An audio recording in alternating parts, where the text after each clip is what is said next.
Unión de Educadores de la Provincia de Córdoba, junto a los docentes en defensa de la educación pública. Consejo de Médicos de la Provincia de Córdoba, cada día más cerca. Una vida dedicada a la salud merece dignidad y reconocimiento. Caja de Previsión Social para profesionales de la salud de la provincia de Córdoba. Municipalidad de la Ciudad de Córdoba.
Les damos la bienvenida a un nuevo programa de Principio Activo Salud.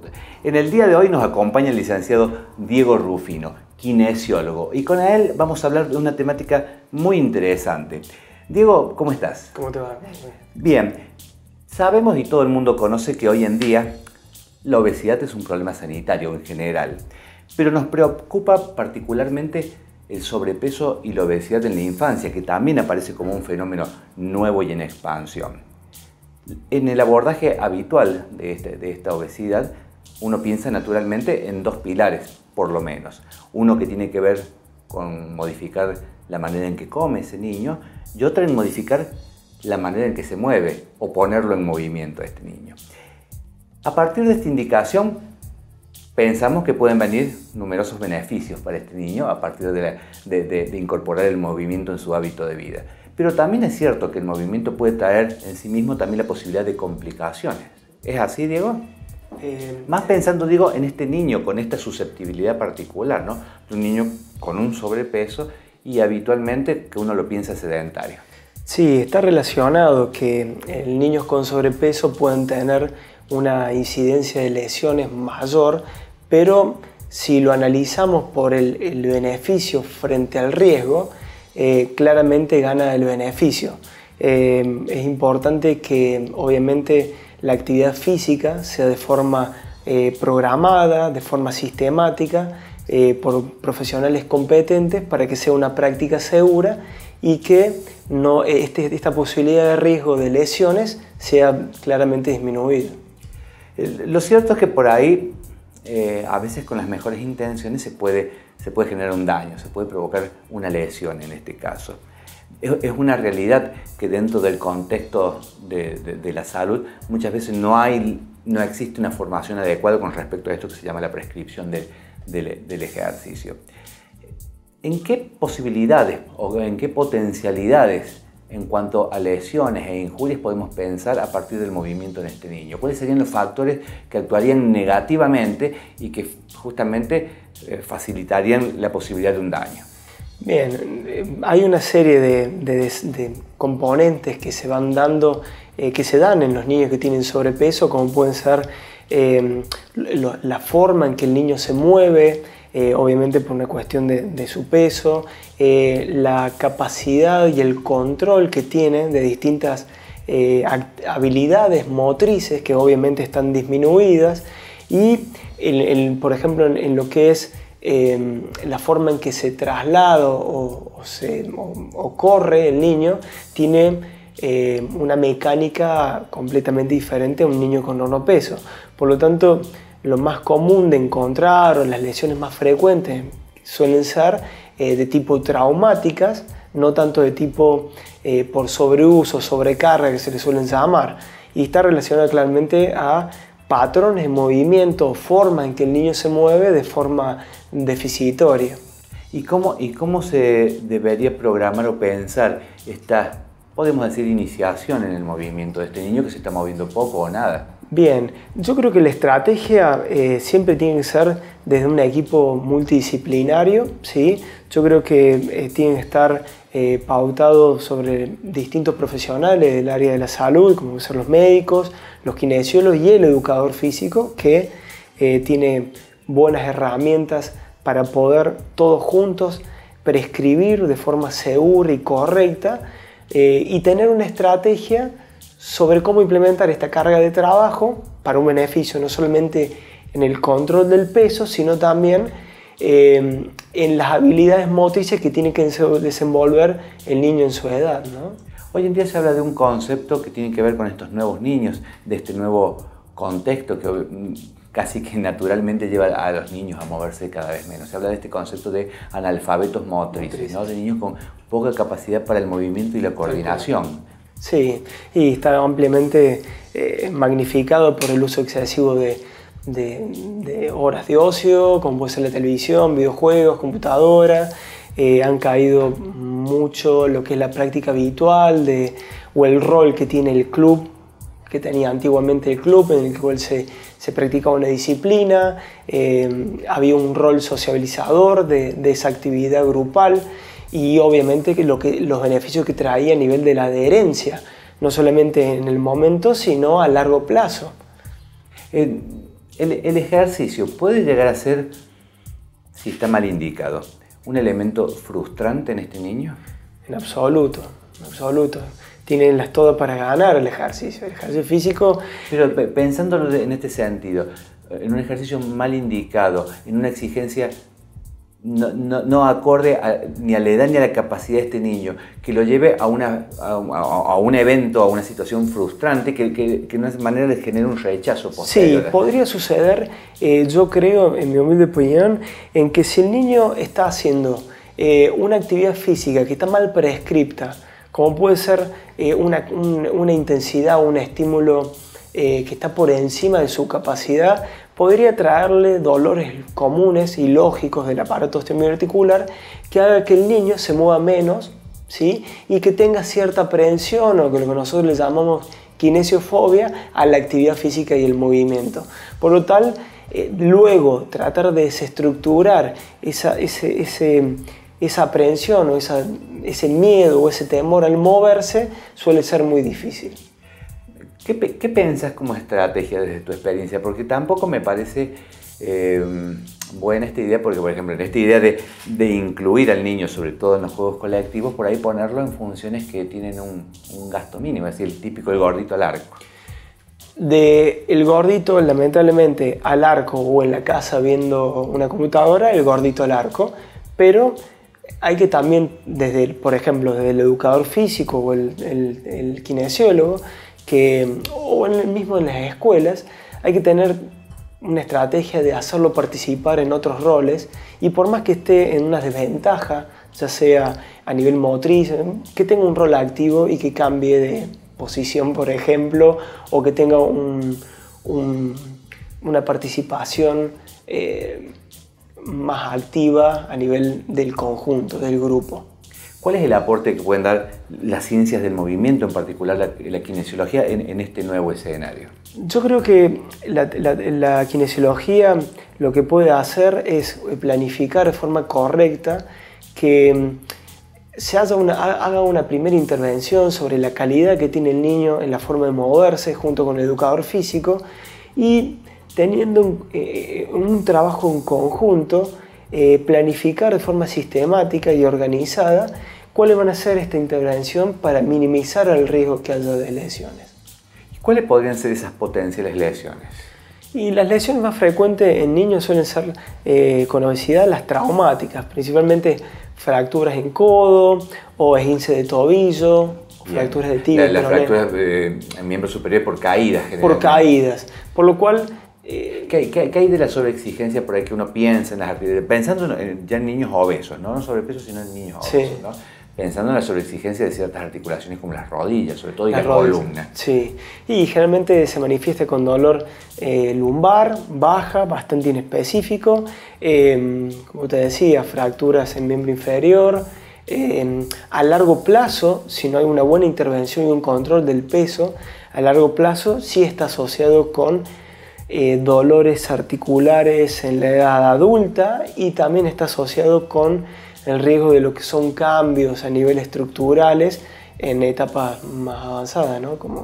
Diego, ¿qué recomendación le darías a una mamá, a un papá que tiene un niño con sobrepeso u obesidad en este momento y que siente que el movimiento sería un buen aporte para la salud de ese niño? Yo creo que es fundamental y es clave que los niños empiecen a moverse más, que lo hagan de forma progresiva, que empiecen a limitar el uso de pantallas y ocio pasivo y que haya esa nueva adherencia a lo que es la actividad física sistemática, como puede ser jugar al fútbol o puede ser también las actividades como, a pesar que siempre estuvo ese mito del gimnasio, hay educadores físicos competentes que pueden planificar correctamente la actividad física en gimnasio y no necesariamente con la sobrecarga de pesos, sino con elementos que no insumen ningún riesgo hacia la salud del niño.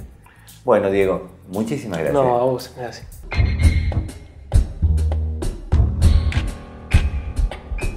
Unión de Educadores de la Provincia de Córdoba, junto a los docentes en defensa de la educación pública.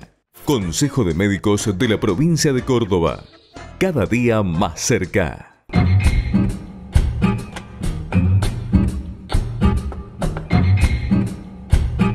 Obra social del personal de la industria gráfica de la provincia de Córdoba. Defendemos el sistema solidario de atención de la salud.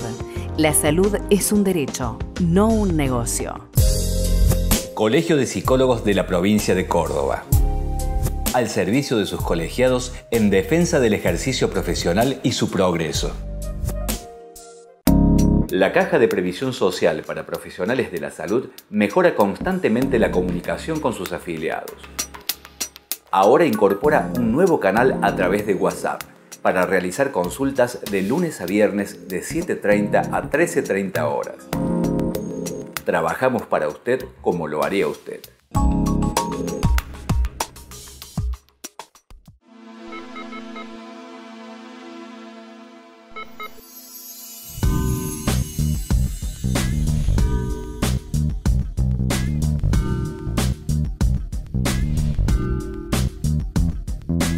Estos tiempos son de una importancia fundamental porque son tiempos de mucha discusión, de mucha movilidad, de muchos, parecerían enfrentamientos, pero en realidad son debates sociales que hacen que todas estemos intentando buscar soluciones a diferentes problemáticas. Una de las discusiones que se ha generado con mucha profundidad en estos días y que nos atraviesa a nosotros particularmente porque está relacionada con las escuelas, es el tema de la enseñanza de la educación sexual integral. Nosotros sabemos, porque todos los medios lo han publicitado, que hay grupos algunos le llaman antiderechos, otros le llaman anti-educación sexual. En realidad son grupos que generan sus posicionamientos en enfrentamiento a los posicionamientos de otros. Que han movilizado en toda la sociedad argentina y cordobesa discusión en torno a esto, de si hay que enseñar ESI en las escuelas, quiénes enseñan ESI. Esta discusión de quiénes les enseñan cosas a nuestros hijos e hijas es antiquísima. Desde que apareció la escuela hay grupos que plantean que nosotros estamos dejando a nuestros hijos en manos del Estado y el Estado se va a hacer cargo de enseñarle una serie de cosas. Esto vinculado también en la época de la Guerra Fría, cuando el Estado estaba vinculado con el Estado soviético, un Estado oscuro, burocrático, que lavaba cabezas, ¿no? Entonces parecería como que siempre el Estado está ahí, como esa cosa medio sin forma, pero es una nube negra que viene a apropiarse de las cabezas de nuestras próximas generaciones. Nosotros sabemos que en realidad, la sociedad ha evolucionado, las instituciones han evolucionado, se han ido modificando, el Estado tiene determinadas características. Una de las características fundamentales que tiene es que el Estado nos representa como grupo social, como pueblo, como sociedad, Y en este caso particular de la ESI, el Estado es el responsable de llevar adelante políticas públicas que tienen que ver con larguísimas discusiones previas, vinculadas no solamente con la educación sexual integral, sino con la educación pública en general. Una de las partes de la educación, de las discusiones de la educación pública en general y como política pública es la discusión de los contenidos curriculares. Y desde hace un tiempo largo ya, desde el 2006, pero antes del 2006, a donde se vienen discutiendo la conformación de la currícula escolar para las escuelas públicas y para las escuelas privadas, porque las escuelas, aunque sean privadas, son de gestión privada, pero los contenidos que se discuten en esas escuelas, que se enseñan en esas escuelas, son contenidos públicos. Esa discusión de los contenidos ha sido una discusión larga y que cuando se cierra, tampoco se cierra para no abrirse nunca más. Son discusiones que están en permanente modificación, porque son el resultado de construcciones sociales. Entonces, esta currícula en particular, en general, que tenemos en las escuelas públicas y privadas, y la currícula en particular, la selección de contenidos particulares que hay para la educación sexual integral, no tienen que ver con decisiones que se toman en las escuelas, tienen que ver con decisiones que se toman en ámbitos más amplios a donde se deciden políticas públicas. Eso como una discusión, digamos, como un marco general para pensar dónde aparece esto de la educación sexual integral.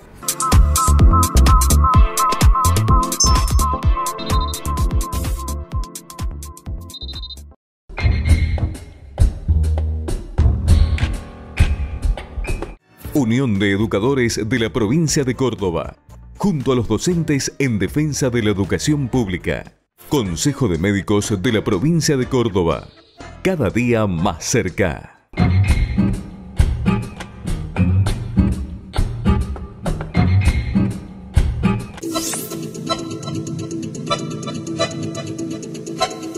Con respecto a la medicina del trabajo, desde hace mucho tiempo se conoce la relación que existe entre la salud del hombre que trabaja y los elementos del medio ambiente de trabajo y las condiciones de trabajo. Esto hizo que con el tiempo la medicina tuviera una rama de las ciencias médicas dedicada justamente al hombre en situación de trabajo, es decir, estudiar la capacidad psicofísica que tiene cada trabajador y relacionarla con las exigencias psicofisiológicas de cada puesto de trabajo. A través del tiempo, esta parte de la medicina del trabajo se fue transformando en una actividad interdisciplinaria, es decir, hay distintas miradas que tienen diversos profesionales en relación a este hombre en situación de trabajo. Tal es así que los ingenieros, que son especialistas en higiene y seguridad del trabajo, tratan de resolver las cuestiones que están en el medio ambiente de trabajo para procurar disminuir la cantidad de accidentes o enfermedades profesionales que hay en el medio ambiente de trabajo. De manera que cuando nosotros hablamos de salud ocupacional, estamos hablando de un equipo interdisciplinario, o sea, no solamente del médico del trabajo, sino del ingeniero laboral, del enfermero ocupacional, del kinesiólogo ocupacional, sin descuidar tampoco los aspectos psicosociológicos, en donde también van a estar psicólogos, sociólogos y otros especialistas que tienen distintas miradas, pero todos apuntan a esta salud laboral de que estamos hablando.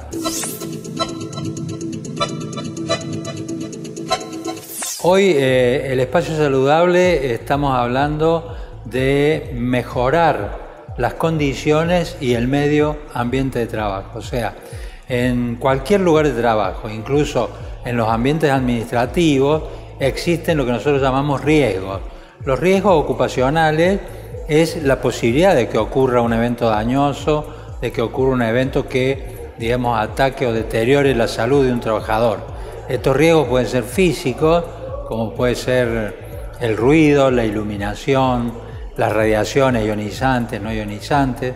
También hay riesgos de tipo químicos, sobre todo en la industria. Por eso también en el libro tenemos varios capítulos dedicados a lo que nosotros llamamos la toxicología industrial.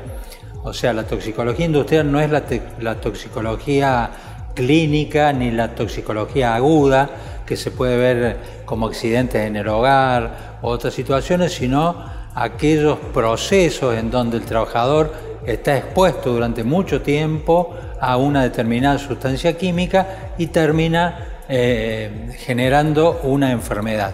Esto es lo que nosotros llamamos toxicología crónica o toxicología laboral.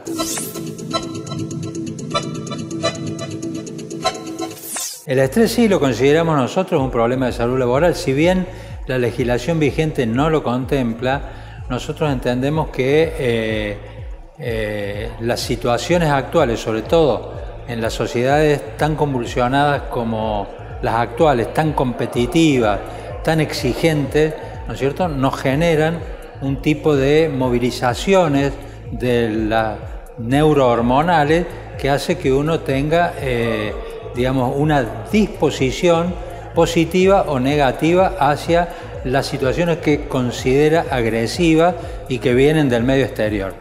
Evidentemente hay una parte que es propia de la persona, es decir, cómo siente la persona esa situación, si la considera amenazante o no la considera amenazante, pero bueno, lo que en general nosotros tratamos de resolver es de que cada trabajador gestione su propio estrés, porque en realidad el estrés primero no se puede evitar.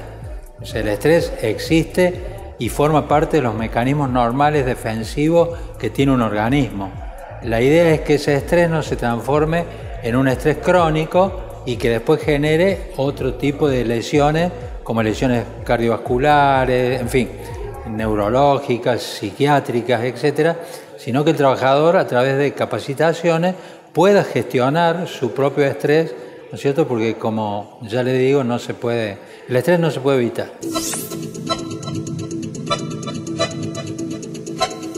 Yo diría que en términos generales sigue siendo una deuda pendiente, es decir, hay mucha legislación, muchas leyes que hablan de lo que hay que realizar en cada una de las empresas de acuerdo a su rama de actividad económica. Sin embargo, muchos empleadores consideran que teniendo su aseguradora de riesgo del trabajo ya, digamos, descargan su responsabilidad y sin embargo creo que esto no es así, ¿no? Si uno hace una evaluación de lo que significa un accidente de trabajo para una empresa o una enfermedad profesional, aparecen los llamados costos indirectos, es decir, que no es solamente el costo en medicamentos o en tratamientos médicos que genera un accidente, sino aquellos costos que están provocados por la ausencia del trabajador, porque hay que, digamos, nombrar o poner en ese lugar de trabajo a otro trabajador, a veces, digamos, el desprestigio en que suelen caer las empresas, la disminución de la productividad, es decir, son todos costos que yo creo que los contadores deben saberlo mejor que nosotros, de que es más conveniente hacer prevención, en realidad es una inversión hacer prevención y no dejar, digamos, que un trabajador se nos accidente. También debo decir a favor de esto que hay muchísimas empresas a las cuales nosotros llamamos empresas socialmente responsables, que entienden perfectamente bien y tienen incorporado dentro de su cultura organizacional el proceso de la prevención de los infortunios laborales. Hay varios sectores desprotegidos, pero el sector sanitario es el sector que yo creo que es el que está menos protegido. O sea, no hay quien cuide de los que cuidamos la salud de las demás personas, ¿no?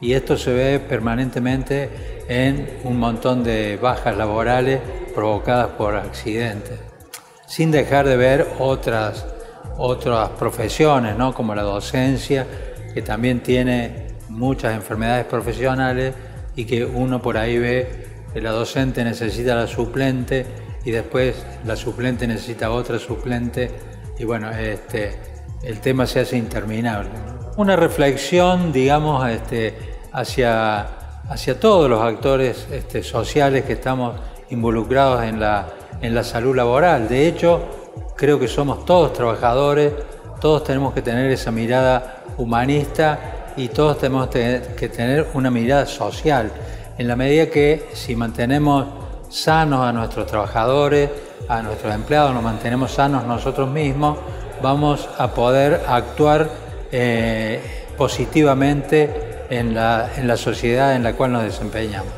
Gracias.